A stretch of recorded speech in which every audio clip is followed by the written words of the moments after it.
बिस्मिल्लाहिर्रहमानिर्रहीम अल्लाहुम्मा सल्लि अला मुहम्मदिन व आलिहि व इत्रतिहि बियदि कुल्ली मालूमिन लका।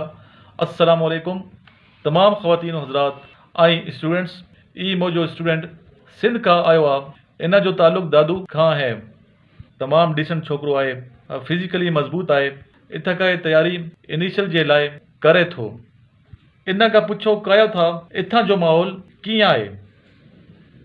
सर तमामु बहितरीन माहौल आहे ऐं मां पंहिंजे सिंधी भाइरनि खे बि इहो मैसेज ॾींदुमि त सर इमरान वटि अचनि। सर इमरान बिल्कुलु ई तमामु हिकिड़ी सुठे वजह सां असांखे ट्रेन करे पियो ऐं सर जी वॾी महिरबानी आहे। ऐं मुंहिंजो इहो मैसेज आहे त जेकॾहिं तव्हांखे इनिशियल जे लाइ ऐं ISSB जे लाइ क्लियर करिणो आहे या कमीशन ऑफिसर थियणो आहे त सर इमरान खे महिरबानी करे जॉइन कयो, छो जो हितां खां ई तव्हांजी कामयाबी इंशाल्लाह वधंदी। ऐं मूंखे पक बि आहे, पाण ते पक आहे, सिंधी भाइरनि ते पक आहे त इंशाल्लाह सभु गॾु वेंदासीं। इतां जो हॉस्टल जो माहौल कीअं आहे? हा सर, हिते तमामु बहितरीनु हॉस्टल जे हिसाब सां जेकॾहिं ॻाल्हायूं त हॉस्टल बि तमामु बहितरीनु आहे।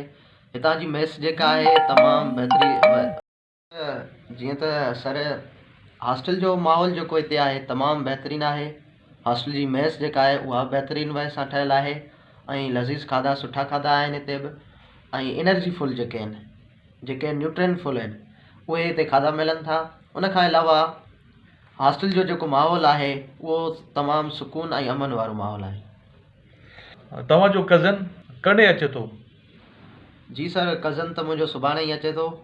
सुभाणे इंशाल्लाह हैदराबाद खां ट्रेन पकड़ींदो ऐं ॿिए ॾींहुं तव्हां वटि इंशाल्लाह ज़रूरु पहुचंदो। इंशाल्लाह जी कज़न जेको आहे मुंहिंजो इंशाल्लाह मूंखे सर ते पक आहे त इंशाल्लाह असीं 2021 खे पंहिंजो सुठो साल बणाईंदासीं ऐं इंशाल्लाह कमीशन ऑफिसर जे लाइ तयारु थींदासीं सर इमरान वटि। इंशाल्लाह। तव्हां दादू खां आयो, का परेशानी त न आहे? न सर, बिल्कुलु न आहे। असांखे जीअं त सर असांखे अहिड़े तरीक़े सां टाइम बि ॾिए थो ऐं त असांखे परेशानी का बि नज़र अचे ई कोन थी। मां वंस अगेन चवंदुसि त छो जो इहो सॼी भलाई आहे हॉस्टल जी ऐं सर जी महिरबानी आहे त सर असांखे सुठे तरीक़े सां हिते का बि परेशानी करण जी ज़रूरत ई न आहे। जेका परेशानी थियणु खपे उहा बि हिते न आहे ऐं अल्हम्दुलिल्लाह शुक्र आहे अल्लाह साईं जो बि त असां हिते अची विया आहियूं सर वटि ऐं मां तव्हांखे बि चवंदुसि त तव्हां वटि अचो। लास्ट में छा चवंदव?